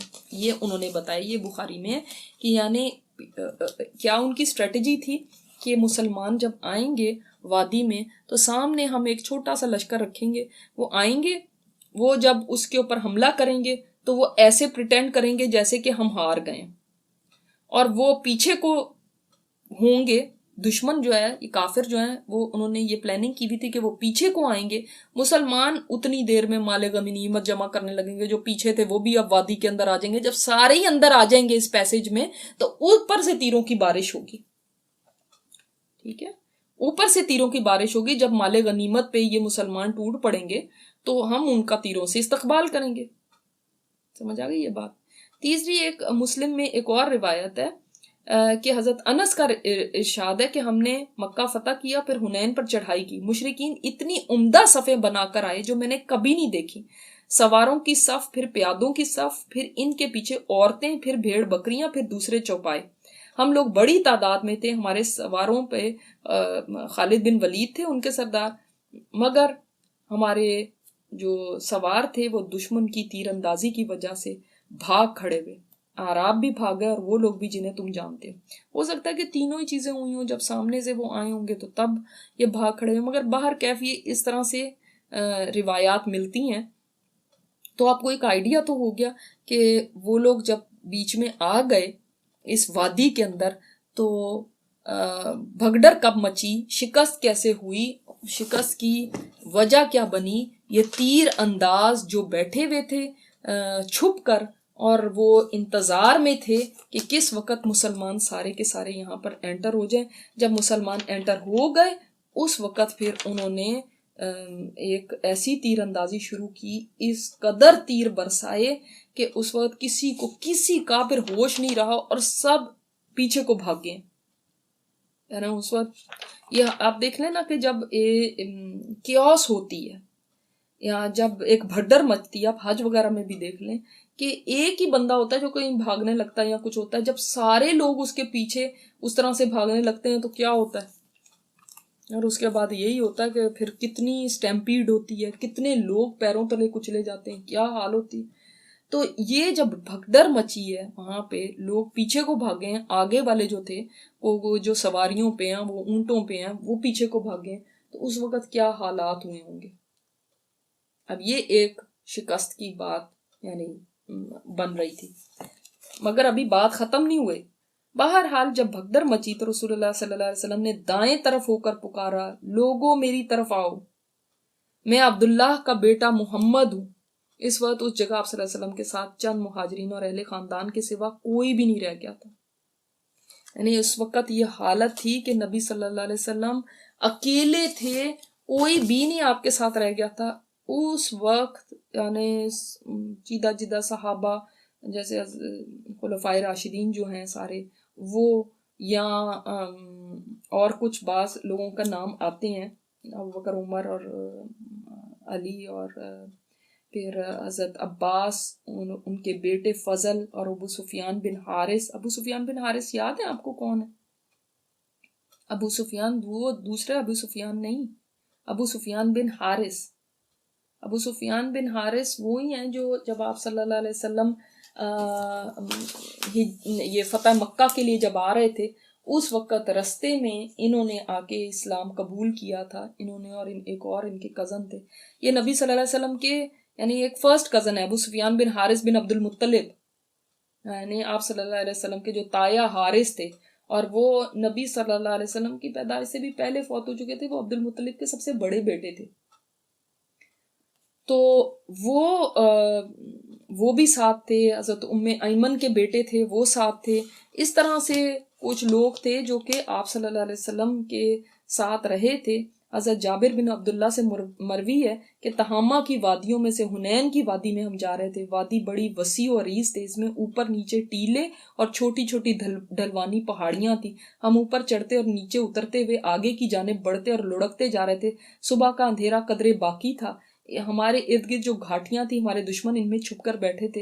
वो इस वादी की हर समत मौजूद थे। हर तंग मकाम पर वो मोर्चा जंग थे। वो चारों तरफ जमा हो चुके थे और हमले के लिए तैयार थे, जबकि हम इर्द गिर्द से बेखबर अपने ध्यान में चले जा रहे थे कि दुश्मन के दस्तों ने इंतहाई शिद्दत से ऐसा जोरदार हमला किया जैसे एक ही आदमी ने हमला किया हो। अब सब मुजाहिदीन शिकस्त खाते हुए वापस पलटने लगे। किसी को दूसरे की खबर नहीं थी और सब भागे चले जा रहे थे। अल्लाह के रसूल अपनी सवारी पर दाएं जानिब को झुके हुए थे और आवाज दे रहे थे, इलैया अय्युहन नास, लोगों मेरी तरफ आओ, मेरी तरफ आओ, मेरी तरफ पलटो। अना रसूलुल्लाह, अना मोहम्मद इब्नु अब्दुल्ला, मैं अल्लाह का रसूल हूँ, मैं अब्दुल्ला का बेटा हूँ। और एक जगह पे आता है कि अना मोहम्मद इब्नु अब्दुल मुत्तलिब, मैं अब्दुल मुत्तलिब का बेटा हूँ। इस तरह से नबी सल्लल्लाहु अलैहि वसल्लम पुकार रहे थे लोगों को, और लोग हैं कि वो भागे चले जा रहे हैं, भागे चले जा रहे हैं, क्योंकि ऐसे वक्त में कौन किसी की आवाज सुन रहा होगा? कोई किसी की आवाज नहीं सुन रहा होता। उस वक़्त इस सूरत हाल में बाज़ मुशरिकीन और बाज़ नौ मुस्लिम खुश हो गए। और मुशरिकीन में तो सफ़वान का भाई था, अब उसकी तो बात की, लेकिन नौ मुस्लिम कौन खुश हुए? अबू सुफियान। अबू सुफियान, जिस अबू सुफियान को हम जानते हैं वो। अभी मैंने आपको बताया था ना पहले भी कि ईमान अभी इनके अंदर इस तरह से दाखिल नहीं हुआ था, कुछ टाइम लगा था। उसने कहा अब इनकी भगदड़ तो समुंदर से पहले नहीं रुकने वाली, यानी अब ये समुंदर पे ही जाके रुकेंगे। अब ये ऐसा भागे हैं कि अब ये नहीं इन्होंने रुकना।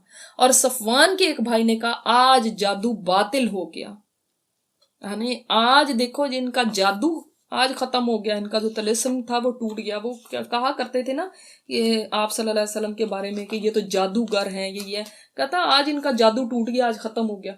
उस वक्त सफवान ने को इतना गुस्सा है, उसने कहा अपनी जुबान को लगाम दो, अल्लाह की कसम कुरैश का आदमी मेरा सरदार और आका बने, ये मेरे लिए बनु हवाजिन के औफ बिन मालिक नसरी के गलबे से कहीं ज्यादा बेहतर और महबूब है। यानी इतनी इनके अंदर ट्राइबलिज्म इतना ज्यादा था ना, हालांकि वो ईमान नहीं लाया था सफवान, और हालांकि उसको आप सल्लल्लाहु अलैहि वसल्लम से कोई मोहब्बत नहीं थी, लेकिन कहने लगा कि मेरे लिए कुरैश का आदमी मेरा सरदार बन जाए, ये मेरे लिए ज्यादा महबूब और बेहतर है, बजाय इसके कि ये हवाजिन का कोई आदमी हमारे पर गलबा पाए।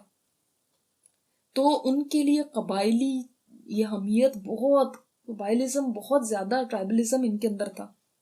इसीलिए देखे ना नबी सल्लल्लाहु अलैहि वसल्लम ने क्या फरमाया, मैं अब्दुल मुत्तलिब का बेटा हूँ। अब्दुल मुत्तलिब तो अरब में मशहूर भी थे और हर दिल अजीज थे, और आप सल्लल्लाहु अलैहि वसल्लम उनके पोते हैं। तो यानी उनके भी लाडले पोते। तो इससे ये इस ट्राइबलिज्म को एक तरह से जगाना था कि मैं तुम्हारा अपना हूं, मैं कुरैशी हूं, क्योंकि साथ ये मक्का के भी लोग थे ना। और साथ आप सल्लल्लाहु अलैहि वसल्लम ये भी फरमाते जा रहे थे कि मैं अल्लाह का रसूल हूँ, मैं अल्लाह का रसूल हूँ। ये आगे बात आएगी इसके अंदर, तो हम पढ़ते हैं।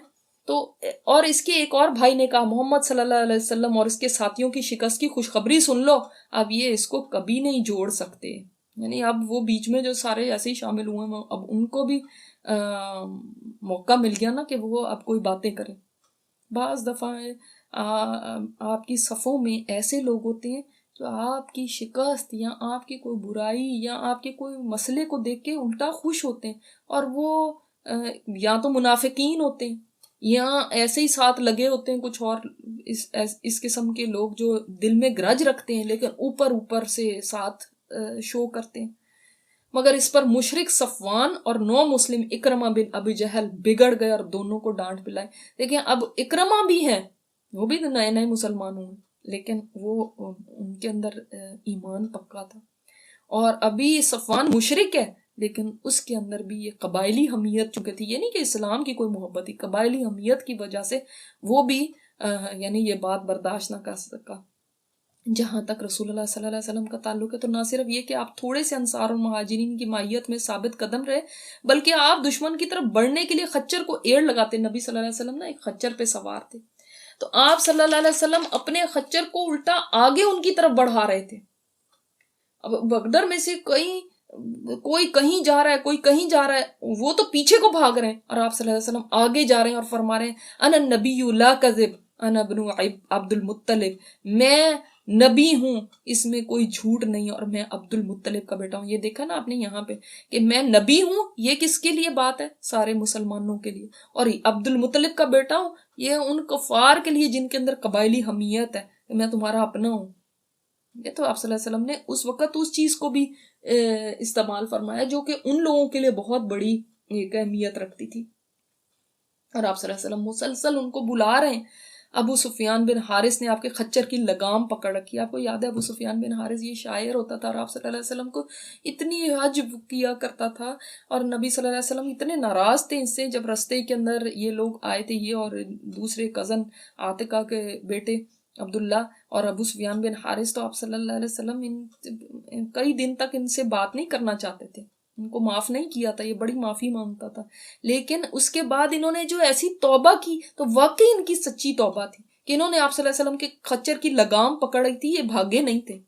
हजरत अब्बास ने रकाब थाम रखी थी ताकि दुश्मन की तरफ तेजी से ना जाए। जहां पे आप सल्लल्लाहु अलैहि वसल्लम ने अपने पैर रखे हुए उन रकाबों को हजरत अब्बास ने पकड़ा होता। और आपको पता है हजरत अब्बास नबी सल्लल्लाहु अलैहि वसल्लम के चचा, वो भी साथ थे इस वक्त। और हजरत अब्बास नबी सल्लल्लाहु अलैहि वसल्लम को बड़े प्यारे थे। उनके चचा आखिर की जिंदगी में काफी 20 साल तक आप सल्लल्लाहु अलैहि वसल्लम के बाद भी जिंदा रहे थे। और एक दफा किसी ने इनको नाराज कर दिया था, तो आप सल्लल्लाहु अलैहि वसल्लम ने फरमाया था चचा बाप की तरह होता है और मेरे चचा को कोई नाराज ना करे। हर साहबा इनकी बड़ी यानी इनकी बड़ी ताजीम किया करते थे, बहुत कदर किया करते थे इनकी। उनको बहुत यानी एक दफ़ा बारिश नहीं हुई थी तो इन्हीं को लेकर गए थे बारिश की दुआ कराने के लिए। और ये बहुत खूबसूरत भी थे, बहुत टॉल थे और इनकी आवाज़ बहुत ऊंची थी। मैंने आपको पहले भी शायद एक दफ़ा बताया था कि इनका चरवाहा जो बकरियां चराने के लिए जाया करता था, तो मक्का से बाहर निकल के जाता था, ये वहीं से मक्का में ही बैठे हुए आवाज़ देते थे, मीलों दूर उसको आवाज़ पहुंच जाती थी, उसको वापस बुलाना होता था कि वापस आ जाओ। तो ये आप सल्लल्लाहु अलैहि वसल्लम के चचा हजरत अब्बास भी आपके साथ हैं। तो इन्होंने क्यों खच्चर को पकड़ा हुआ इस तरह ताकि दुश्मन की तरफ से तेजी से ना जाएं। चुनाचे रसूलुल्लाह सल्लल्लाहु अलैहि वसल्लम खच्चर से उतर गए और अपने रब से दुआ की और मदद मांगी। देखें मैदान जंग में भी दुआएं हैं और अल्लाह से ही मदद मांगना है। और अब्बास को जिनकी आवाज़ खासी बुलंद थी, हुक्म दिया कि आप सहाबा को पुकारें। तो आप सल्लल्लाहु अलैहि वसल्लम ने इनको फरमाया था कि जो मैं आगे आगे बोलूं तो आप मेरे पीछे पीछे रिपीट करें, मेरी बात को रिपीट करें। और फिर आप सल्लल्लाहु अलैहि वसल्लम ने पुकारा था सहाबा कराम को। तो आप सल्लल्लाहु अलैहि वसल्लम ने पुकारा था, सबसे पहले जिन लोगों को पुकारा था, हजरत अब्बास ने पुकारा अपनी आवाज़ से, वादी भर दी, ए दरख्त वालों, बैत रिजवान वालों, कहाँ हो।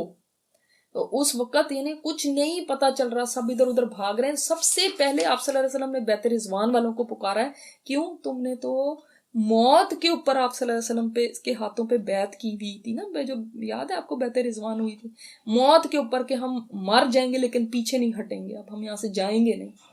तो ये बड़ी बात थी और इसी वजह से आप सल्लल्लाहु अलैहि वसल्लम ने सबसे पहले उनको पुकारा और पीछे हजरत अब्बास आपकी आवाज को रिपीट कर रहे थे। ये सुनकर वो इस तरह मुड़े जैसे गाय अपने बच्चों पर मुड़ती है। वो कह रहे थे लब्बैक लब्बैक, हाँ हाँ हम आ गए, हम आ गए। यानी ये इस तरह वो वापस आए हैं।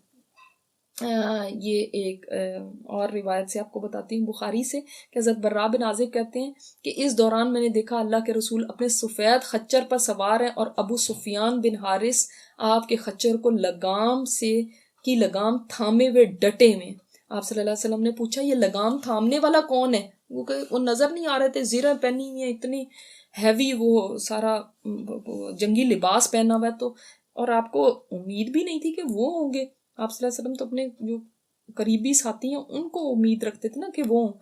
जवाब में अर्ज किया, या रसूलल्लाह, ये मैं हूँ आपका चचाजाद अबू सुफियान बिन हारिस। आप सल्लल्लाहु अलैहि वसल्लम को सुन के बहुत खुशी हुई। और हजरत अब्बास कहते हैं, मैं और अबू सुफियान अल्लाह के रसूल के साथ चिमटे हुए थे, आपके मैंने आपके खच्चर की लगाम थाम ली और अबू सुफियान ने रकाब पकड़ ली। ये मुस्लिम में रिवायत है। और हजरत अब्बास खुद फरमाते हैं कि मेरी आवाज बहुत बुलंद थी, इस वजह से अल्लाह के रसूल ने मुझे हुक्म दिया है, अब्बास कीकर के दरख्त वालों को आवाज लगाओ, यानी बैत रिजवान वालों को। अल्लाह की कसम, उन लोगों ने जब मेरी आवाज सुनी तो वो हम हाजिर हैं, हम हाजिर हैं कहते हुए इस तरह दौड़े जैसे गाय अपने बच्चे की तरफ दौड़ती है। हजरत अब्बास कहते हैं, इसके बाद अल्लाह के रसूल ने कंकर पकड़े और दुश्मन की तरफ फेंके। यानी उसके बाद मुस्नद अहमद में है, ये मुस्लिम में रिवायत है, मुस्नद अहमद में है कि हज़रत अब्दुल्ला बिन मसूद की रिवायत के मुताबिक फिर अल्लाह के रसूल ने मट्टी मांगी तो हज़रत अब्दुल्ला बिन मसूद ने मट्टी पकड़ाई, आपने मट्टी मुट्ठी में लेकर मुशरिकों की तरफ फेंकी तो उनकी आंखों में जा पड़ी। सही मुस्लिम में इसके साथ ही आप सल्लल्लाहु अलैहि वसल्लम ने फरमाया, मोहम्मद के रब की कसम वो शिकस्त खा गए। इसके बाद आप सल्लल्लाहु अलैहि वसल्लम ने ये यानी एक बशारत दे दी कि अब वो शिकस्त खा गए। ऐसे उन लोगों का मुसलमानों को भी गैदर करने के लिए ये बहुत ही कारामत साबित हुई ये बात, इसलिए कि जब आप सल्लल्लाहु अलैहि वसल्लम ने मट्टी फेंकी थी उस वक़्त वो ऐसे हो गए जैसे अंधे हो गए और उन लोगों को कुछ समझ नहीं आ रही थी। अब उस वक़्त मुसलमानों को मौका मिल गया कि वो दोबारा अपने आप को यानी रीग्रुप कर लें, अपने आप को वापस ले आए, वापस वो मुड़े।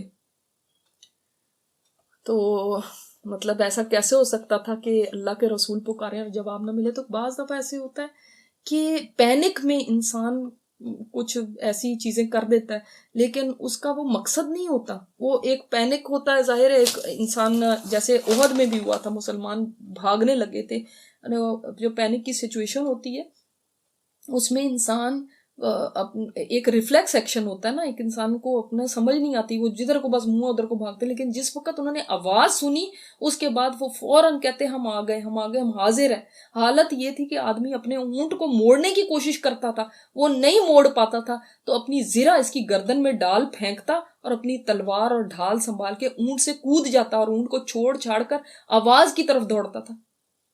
तो ये हुआ था जब आप सल्लल्लाहु अलैहि वसल्लम के पास फिर जब 100 के करीब आदमी जमा हो गए तो फिर दोबारा एक लड़ाई शुरू हुई। समझ लिए ये बात। और इसमें फिर पहले बैत रिजवान वालों को भी पुकारा गया, फिर इसी तरह अंसारियों को पुकारा गया, अंसार है अंसार, तो वो भी इसी तरह आप सल्लल्लाहु अलैहि वसल्लम की तरफ दौड़े। तो जिस रफ्तार से उन्होंने मैदान छोड़ा था उसी रफ्तार से एक के पीछे एक आते चले गए और देखते ही देखते फिर दोबारा एक जंग शुरू हुई। और जब अब आप सल्लल्लाहु अलैहि वसल्लम ने नजर उठा के देखा तो ऐसी मतलब जबरदस्त जंग हो रही थी, फरमाया अब चूल्हा गर्म हो गया।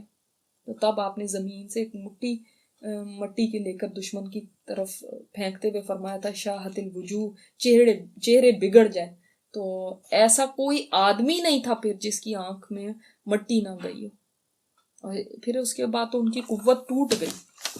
इस तरह जब अब बुक में देखें, इस तरह जब 100 आदमी जमा हुए तो आपने दुश्मन का सामना किया और लड़ाई शुरू कर दी। इसके बाद अंसार की पुकार शुरू हुई, फिर बनु हारिस बिन खजरज फिर बनु हारिस बिन खजरज में महदूद हो गई। इधर मुसलमान दस्ते एक के पीछे एक आते चले गए, यहाँ तक कि आपके गिर्द बड़ी जमात जमा हो गई। यानी जब 100 आए थे तो उस वक़्त शुरू कर दिया, दुश्मन के साथ लड़ाई शुरू कर दी। उसके बाद और औरों को भी पुकारते चले गए और वो भी जमा होते चले गए और यहाँ तक के सारे मुसलमान, उनकी बड़ी जमात जमा हो गई और अल्लाह ने अपने रसूल और मोमिनीन पर सकीनत नाजिल की और अनदेखा लश्कर उतारा। चुनाचे मुसलमानों ने पलट कर हमला किया और धुआंधार जंग शुरू हो गई। ये भी वो जंग है जिसमें फरिश्ते उतरे थे, क्योंकि जैसे हम यहाँ पे भी बताया गया है। और हम अगर सूरह तौबा की आयत देखें, सुम्मा अंज़लल्लाहु सकीनतहु अला रसूली, फिर अल्लाह ने अपने रसूल पर सकीनत नाजिल की, व अलल मुमिनीन, और मोमिनों पर, व अंज़ल जुलूदन लम तरौह, और ऐसा लश्कर नाजिल फरमाया जिसको तुम नहीं देखते, गैबी लश्कर तुम्हारी मदद के लिए नाजिल फरमाया।